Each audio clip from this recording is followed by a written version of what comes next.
자, 오늘부터는 6장 소자편 PN 접합 다이오드부터 시작하도록 하겠습니다. 오늘은 본격적인 수업에 들어가기에 앞서 먼저 표기법과 몇 가지 가정을 설명하겠습니다. 이 표기법은 매우 중요하니까 여러분들 잘 이해를 하셔야 되고요. 그 다음에 PN 접합 다이오드의 전류, 전압 특성을 수학적으로 유도할 것인데요. 그때 필요한 몇 가지 가정을 이야기하고 이걸 머릿속에 넣고 수학적으로 유도를 해보겠습니다. 자, 표기법이 되겠습니다. 앞에서 배운 내용도 있고 새로 나오는 부분도 있지만 여러분들 이 부분은 잘 이해를 하셔야 됩니다. 자, NA라는 것은 우리 앞에서 열평형 상태에서 논의할 때 P0라 그랬죠. 그리고 이 억셉터의 주입 농도는 상온에서 99.9% 거의 모두 이온화 되기 때문에 그냥 P0라고 우리가 표기를 했었죠. 그런데 여기에서 PP0 이렇게 첨자가 여기 이렇게 P가 하나 더 붙었습니다. 이것은 무엇을 의미하냐면 이 첨자는 모두 반도체의 유형을 얘기합니다. 그래서 이거는 열평형 상태에서 0, 0이 열평형 상태죠. 그 다음에 P형 반도체의 양공의 농도 이렇게 정의를 하겠습니다. ND도 똑같죠. 원래 N0였죠. 그런데 N형 반도체에서 다수 캐리어 전자의 농도 NN0 이렇게 표기를 하겠습니다. 그 다음에 우리 곱의 일정 규칙이 있었죠. N0, P0는 NI 제곱이었죠. 그런데 NP0로 여기 표기를 했죠. 그래서 이거는 열평형 상태 P형 반도체에서 전자의 농도. 그래서 곱의 일정 규칙에 의해서 분모는 NI 제곱이 되고요. 분자는 뭐가 되겠습니까? 원래 열평형 상태에서 우리 보통 P0라고 얘기했죠. 근데 여기에서는 이번에는 NA가 PP0가 되겠죠. 요거 NA는 PP0입니다. P형 반도체 열평형 상태 양공의 농도. 그 다음에 PN0도 똑같이 쓸 수가 있겠죠. NI 제곱 분모에 들어가고 여기는 ND인데 ND가 뭡니까? NN0가 되겠습니다. 이거는 곱의 일정 규칙은 몇 가지 제약 조건이 있었는데 첫 번째가 열평형 상태에서만 성립이 된다 그랬죠. NP는 이 식이 성립하지 않습니다. NP는 열평형 상태가 아니라는 얘기죠. 이 0이 붙어 있어야 됩니다. 그래서 이렇게 쓸 수가 있고요. 그 다음에 NP는 뭐겠습니까? 첨자는 반도체의 유형이니까 P형 반도체의 총 전자농도. 그렇죠? 근데 P형 반도체에서 전자는 소수 캐리어죠. 그래서 P형 영역에서의 총 소수 캐리어 전자농도 이렇게 표기할 수가 있습니다. 그 다음에 PN은 N형 반도체에서 소수 캐리어 양공의 농도. 여기까지는 별로 어렵지 않죠. 그 다음에 NP에 가로 열고 마이너스 XP 이거는 무엇이겠습니까? 잘 모르겠지만 P형 반도체 전자의 농도죠. 그런데 이거는 어느 지점입니까? P형 반도체 궁핍증의 경계면이 되겠죠. 이 그림을 보고 설명을 해보겠습니다. 여기가 마이너스 XP죠. 여기는 플러스 XN이죠. 자, 전자는 이쪽 N형 반도체에서 다수 캐리어이며 이제 궁핍증을 지나서 이렇게 확산해 오죠. 확산해 왔을 때 바로 P형 반도체의 궁핍증의 경계면에 딱 도달했을 때 전자의 농도가 되겠습니다. 이해가 가시죠? 그래서 NP는 P형 반도체에서 공간전화 영역 끝 지점, 즉 경계점이죠. 에서의 소수 캐리어 전자 농도. 이 전자는 여기에서는 다수 캐리어였지만 이게 건너오면서 이제 P형 반도체에 딱 경계면에 도달하면 이제 자신의 입장이 소수 캐리어로 바뀝니다.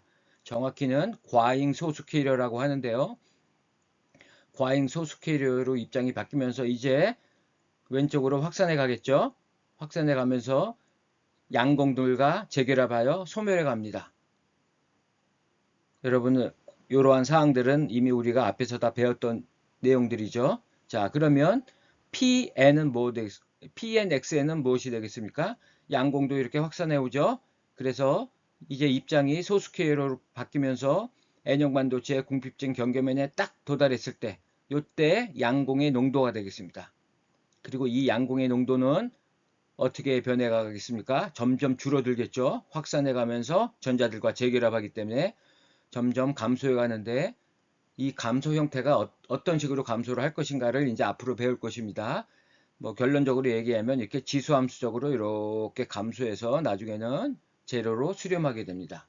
제로로 수렴한다는 것은 즉 N형 반도체의 소수 캐리어 양공의 농도로 수렴해 간다는 뜻이 되겠습니다.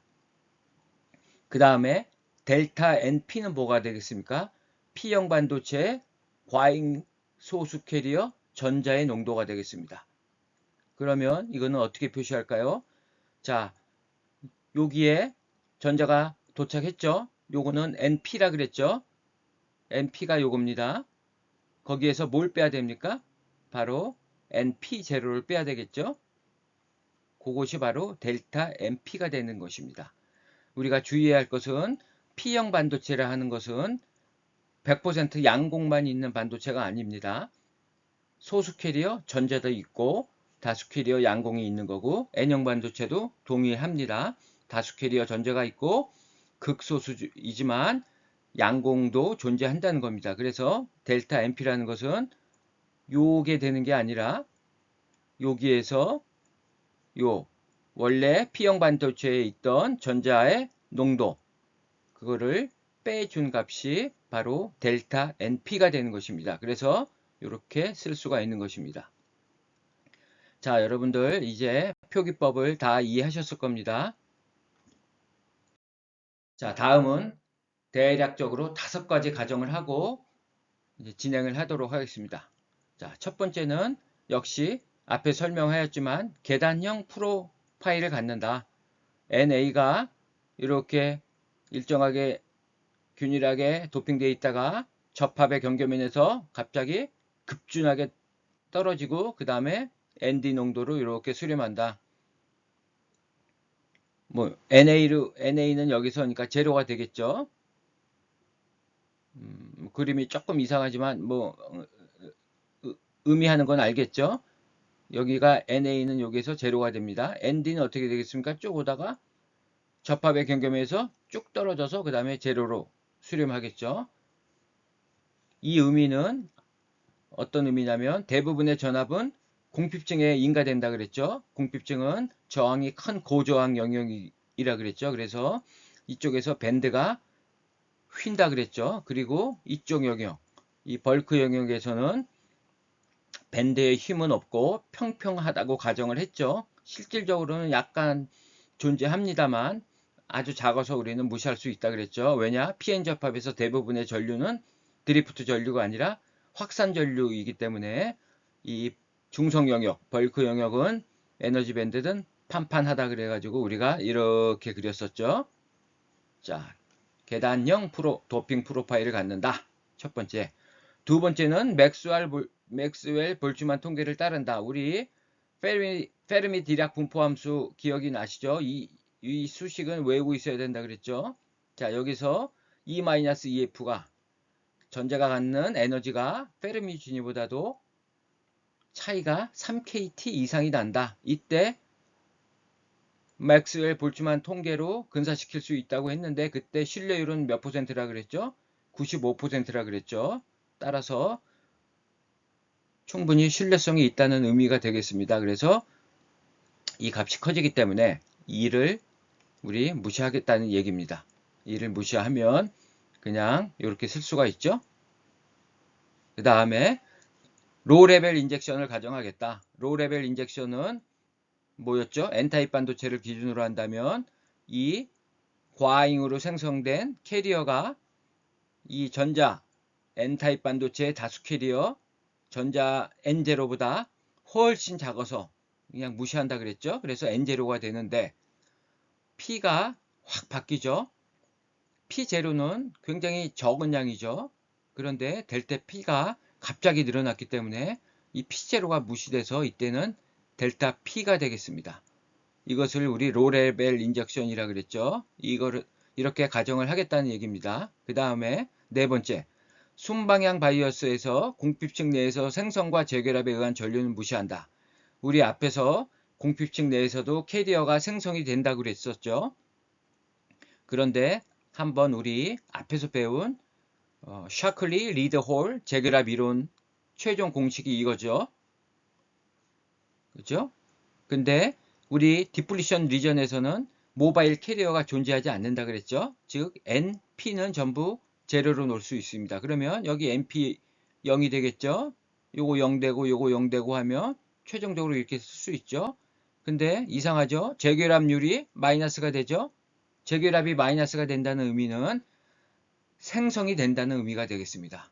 즉 공핍층 내에서도 캐리어가 생성이 되는 겁니다. 앞에서도 배웠고 이 수학적인 수식에서도 그 의미가 명확하죠. 그래서 공핍층 내에서 캐리어가 생성이 되지만 그거를 무시하겠다는 겁니다.